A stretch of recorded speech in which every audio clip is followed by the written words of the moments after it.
আসসালামু আলাইকুম, আশা করছি সকলেই ভালো আছেন। এই মুহূর্তে আমাদের হাতে যেই ফোনটা দেখতেছেন এটা হচ্ছে আইফোন 11 প্রো ম্যাক্স মডেলের একটা ফোন। তো এই ফোনের সমস্যা হচ্ছে এই ফোনটা হঠাৎ করেই বন্ধ হয়ে গিয়েছে।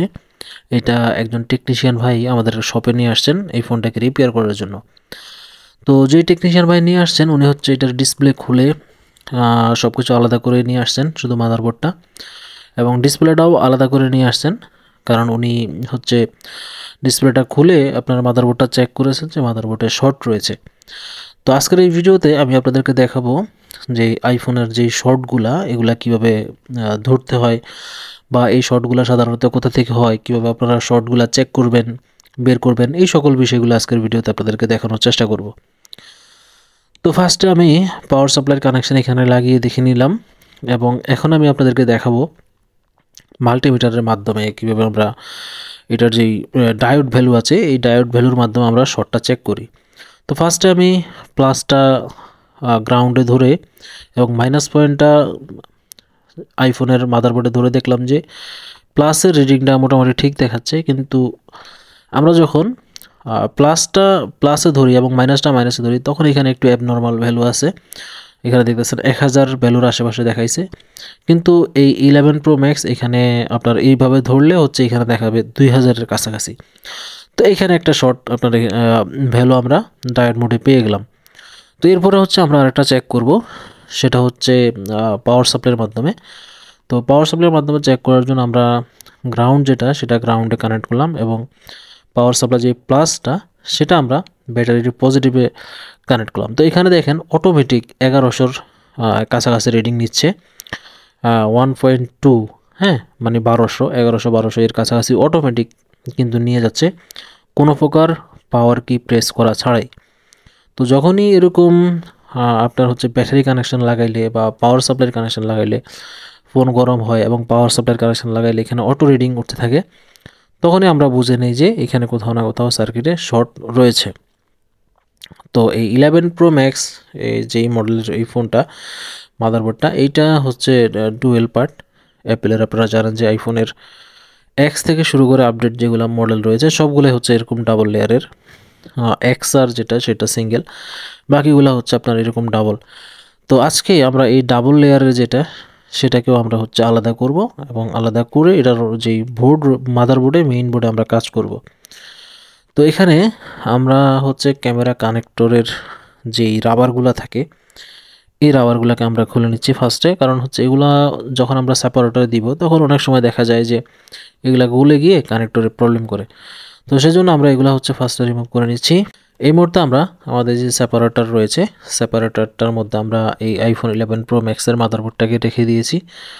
তো এটা হচ্ছে পর্যাপ্ত সময় নেবে এটা হিট হওয়ার জন্য। হিট হয়ে হচ্ছে মিডল যে লেয়ারটা সেটা নরম হয়ে এটা আলাদা হবে। তো এখানে যারা টেকনিশিয়ান ভাই রয়েছেন অনেকেই হচ্ছে ভিডিওগুলো দেখেন আমাদের, তো এগুলা কাজ করার ট্রাই করেন। তো সেক্ষেত্রে আমি বলবো যে প্রপারলি যদি নলেজ না থাকে বা সঠিক তথ্য যদি আপনার কাছে না জানা থাকে বা আগে পরে কখনো যদি এই ধরনের কাজ না করে থাকেন, সেক্ষেত্রে ডাবল লেয়ারের মাদারবোর্ডগুলো আলাদা না করাটাই ভালো হবে। কারণ এগুলো আলাদা করতে গেলে দেখা যায় আপনি হয়তো অন্য কোনো প্রবলেম তৈরি করে ফেলতে পারেন। তো এই মুহূর্তে দেখেন আমরা যখন লেয়ারটা আলাদা করলাম তখন হচ্ছে শর্টটা কিছুটা কমে গেছে, মানে 700-র মতো আসছে, আগে 1200 আসতো এখন 700। তার মানে হচ্ছে শর্ট এখনও যায় নাই, শর্টটা কিন্তু রয়েছে। তো এটা হচ্ছে আমাদের সিপিইউ যেই পাশ সেই পাশে মূলত শর্টটা। তো এখানে দুইটা পার্টে আলাদা থাকে, একটা হচ্ছে নেটওয়ার্কের পার্ট থাকে, একটা হচ্ছে সিপিইউর পার্ট। তো এখানে যে সিপিইউর পার্টটা সেই সিপিইউর পার্টে মূলত আমাদের শর্টটা, যে আমি আলাদাভাবে নেটওয়ার্কটাকে চেক করে নিয়েছি, নেটওয়ার্কের পার্টে আমরা কোনো শর্ট পাই নাই। তো এরপরেও যখন আমরা সিপিইউর পার্টটাকে আবার কানেক্ট করলাম দেখলাম যে এখানে অটোমেটিক আবার 700 টানতেছে, ঠিক আছে, মানে 700 রিডিং অটোমেটিক নিচ্ছে। তো যার কারণে হচ্ছে বোর্ডটাও গরম হচ্ছে। তো এখন আমরা রজনের স্মোকের মাধ্যমে হচ্ছে আমরা আইডেন্টিফাই করার চেষ্টা করব এটা কোথা থেকে শর্ট হচ্ছে। তো এখানে দেখতেছেন আমরা যখন পাওয়ার সাপ্লাই কানেক্ট দিলাম অটোমেটিক কিন্তু একটা আইসি এখানে মার্ক হয়েছে, ঠিক আছে। তো এটাকে আমি আরও ভালো করে আপনাদেরকে মাইক্রোস্কোপে এখন দেখাবো, মাইক্রোস্কোপের স্ক্রিনে, তখন আপনারা হচ্ছে অ্যাকুরেট বুঝতে পারবেন যে আসলে শর্টটা কোথা থেকে হচ্ছে। এখানে দেখেন এই যে ক্যাপাসিটরটা, এই ক্যাপাসিটরটা থেকেই মূলত হচ্ছে এই সার্কিটটা গরম হইতো, মানে ওই আইসিটা এটার কারণে গরম হয়ে যায়।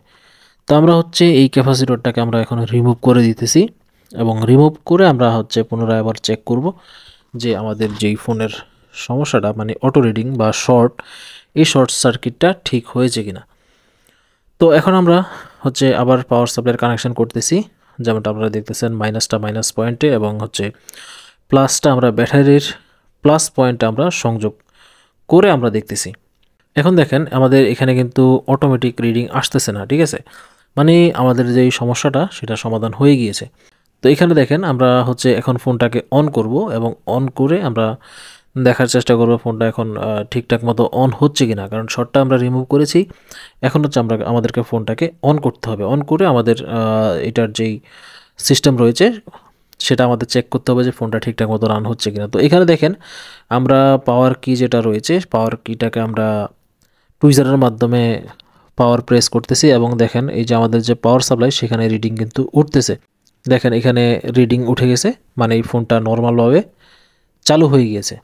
তো এখন আমরা যেটা করব সেটা হচ্ছে এই আইফোন এগুলো আপনারা জানেন যে এগুলো ডুয়েল পার্ট।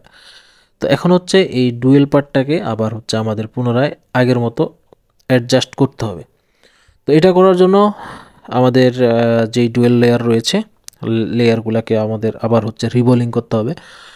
তো রিবোলিং করার জন্য আমরা ফার্স্টের যেই লাইনগুলো এলোমেলো হয়ে গিয়েছে, কারণ এগুলো যখন আমরা আলাদা করেছি তখন বলগুলো এদিক সেদিক হয়ে গিয়েছে বা বল ছোট বড় হয়ে গিয়েছে, এগুলোকে হচ্ছে আমাদের এখন সমান করতে হবে। সমান করে পুনরায় নতুন করে বল করে এটাতে আবার একটা লেয়ারের সাথে আরেকটা লেয়ারকে অ্যাডজাস্ট করতে হবে। তো এইখানে মূলত হচ্ছে প্রবলেম, যারা টেকনিশিয়ান রয়েছেন নতুন, তো ওনারা দেখা গেছে হচ্ছে যেগুলো সিঙ্গেল লেয়ারের বোর্ড হয়তো ওগুলাতে কাজ করতে পারেন, কিন্তু ডাবল লেয়ার যেগুলো সেগুলোতে হচ্ছে প্রবলেম হয় বা এগুলো কাজ করতে পারেন না। তো খুব দ্রুতই আমাদের এখানে আইফোনের উপরে মাস্টার কোর্স আইফোনের উপরে শুরু হবে। তো সেখানে আমরা আইফোনের এই ধরনের যে বোর্ডগুলো রয়েছে এক্স থেকে শুরু করে 15 প্রো ম্যাক্স পর্যন্ত সকল বোর্ডের আপনাদেরকে কাজ দেখাবো এবং হচ্ছে কিভাবে আপনারা এই মিডল লেয়ার রিবোলিং করবেন, কিভাবে আপনারা এরকম শর্ট যেগুলো রয়েছে এগুলো ফাইন্ড আউট করবেন, কিভাবে আইসির কাজগুলো করবেন, আইফোনের আপনার হচ্ছে বোর্ড সোয়াইফের কাজ কিভাবে করবেন, তারপরে ন্যান্ড আপগ্রেডের কাজ কিভাবে করবেন, এই সকল বিষয়গুলো হচ্ছে আমরা আমাদের যেই কোর্স থাকবে সেই কোর্স আপনাদেরকে দেখাবো। এবং আপনারা এখান থেকে টোটাল অ্যাপেলের যে সিপিইউগুলো রয়েছে সেই সিপিইউগুলোর কাজ আপনারা এখান থেকে 100% শিখে যেতে পারবেন। এবং ফেজ আইডির কাজ, ট্রুটোনের কাজ, ব্যাটারি হেলথ, এছাড়াও যাবতীয় যত প্রকার সমস্যা রয়েছে অ্যাপেলের সবগুলো কাজই আপনারা স্টেপ বাই স্টেপ আমাদের এখান থেকে দেখে যেতে পারবেন। তো খুব দ্রুতই আমাদের হচ্ছে অ্যাপেলের উপর কোর্স শুরু হবে। তো সেজন্য আপনারা হচ্ছে আমাদের ফেসবুক পেজকে ফলো রাখবেন এবং হচ্ছে আমাদের ইউটিউব চ্যানেলকে সাবস্ক্রাইব করে রাখবেন, এবং আমি চেষ্টা করব আপনাদেরকে নিয়মিত অ্যাপেলের ভিডিওগুলো দেওয়ার জন্য। তো দেখেন আমরা এটার যে মিডল লেয়ার রয়েছে, মিডল লেয়ারকে আমরা হচ্ছে লাগিয়ে নিয়েছি। এখন হচ্ছে আমরা ডিসপ্লেটাকে এখানে সেট আপ করবো। ডিসপ্লেটাকে সেট আপ করে আমরা চেক করব আমাদের ফোনটা প্রপারভাবে রান হচ্ছে কিনা এবং কাস্টমারের যেই ডাটা এবং হচ্ছে ফোনের বাকি ফাংশনগুলো সব ঠিকঠাক রয়েছে কিনা সেটা আমরা এখন চেক করব। তো ফার্স্টে আমরা এখানে ডিসপ্লেটা লাগিয়ে নিতেছি। আমি আপনাদেরকে আগেই বলেছিলাম যে এটা একজন টেকনিশিয়ান ভাই আমাদের শপে নিয়ে আসছেন। উনি হচ্ছে ফার্স্টে এই ডিসপ্লেগুলো খুলে নিয়ে আসছেন শুধু মাদারবোর্ডটা কাজ করার জন্য। তো এখন যেহেতু আমরা মাদারবোর্ডের কাজ করে নিয়েছি, এখন হচ্ছে আমরা ডিসপ্লেটাকে লাগিয়ে চেক করব। এখন বর্তমানে আমাদের এখানে অ্যান্ড্রয়েডের উপর কোর্স চালু রয়েছে, অ্যান্ড্রয়েড মাস্টার কোর্স, যেখানে আমরা অ্যান্ড্রয়েডের বেসিক থেকে শুরু করে অ্যাডভান্স লেভেলের কাজগুলো দেখাই। সিপিইউ লেভেল, ইউএফএসের কাজ, প্রোগ্রামিংয়ের কাজ সহ যাবতীয় আপডেট যত কাজ আছে এগুলো আপনারা আমাদের এখান থেকে প্র্যাকটিক্যালভাবে দেখে যেতে পারবেন। সেই সাথে স্কিমেটিক ডায়াগ্রাম, অনেকেই রয়েছেন স্কিমেটিক ডায়াগ্রাম ভালো বোঝেন না, তো আমাদের এখানে স্কিমেটিক ডায়াগ্রামের উপর আপনাদেরকে ডিপ নলেজ শেয়ার করা হবে। আপনারা এখান থেকে কাজ দেখে 100% সাকসেসফুল হয়ে যেতে পারবেন। তো দেখেন এখানে আমাদের আইফোনটার অ্যাপেল লোগো চলে আসছে। এটা একটু টাইম নিবে ফার্স্ট স্টার্টিং শুরু হইতে। তো দেখেন আমাদের ফোনটা সম্পূর্ণ ওকে হয়ে গিয়েছে, কাস্টমারের ছবি চলে আসছে এবং হচ্ছে পাসওয়ার্ড সব কিছুই কাজ করতেছে। তো এই ছিল আমাদের আইফোন রিপেয়ারের একটা ভিডিও। আমরা এখানে ভিডিওটাতে দেখানোর চেষ্টা করছি যে আইফোন 11 প্রো ম্যাক্স ডেট হয়ে গেলে কীভাবে আমরা এটাকে রিপেয়ার করি। তো এখন আমাদের অ্যান্ড্রয়েডের উপর কোর্স চলমান রয়েছে। আমাদের রমজান মাসের 10ই রমজান থেকে আমাদের অ্যান্ড্রয়েডের উপর নতুন ব্যাচ শুরু হবে, যারা আগ্রহী রয়েছেন তারা দ্রুত যোগাযোগ করে আপনারা হচ্ছে সিট কনফার্ম করে নেবেন। সেই সাথে যারা অ্যান্ড্রয়েডের কোর্স আমাদের এখান থেকে করবেন তাদেরকে হচ্ছে আমরা আইফোনের যে কাজগুলো সেগুলো হচ্ছে যখন আইফোনের ব্যাচ শুরু হবে আইফোনের কাজগুলো আপনাদেরকে হচ্ছে ডিসকাউন্ট থাকবে আপনাদের জন্য, যারা অ্যান্ড্রয়েডের কোর্স আমাদের এখান থেকে করে নেবেন। তো ইনশাল্লাহ খুব দ্রুতই আমাদের এখানে আইফোনের কোর্স শুরু হবে, যেখানে আমরা সিপিইউ লেভেল এবং হচ্ছে ন্যান্ড প্রোগ্রামিং, বোর্ড সোয়াইপ সহ phase ID repair A to Z কাজ আপনারা অ্যাপেলের এখান থেকে কমপ্লিট শিখে যেতে পারবেন। তো আজকের ভিডিও এতটুকুই, দেখা হবে পরবর্তী ভিডিওতে। ভালো থাকবেন সবাই, আসসালামু আলাইকুম।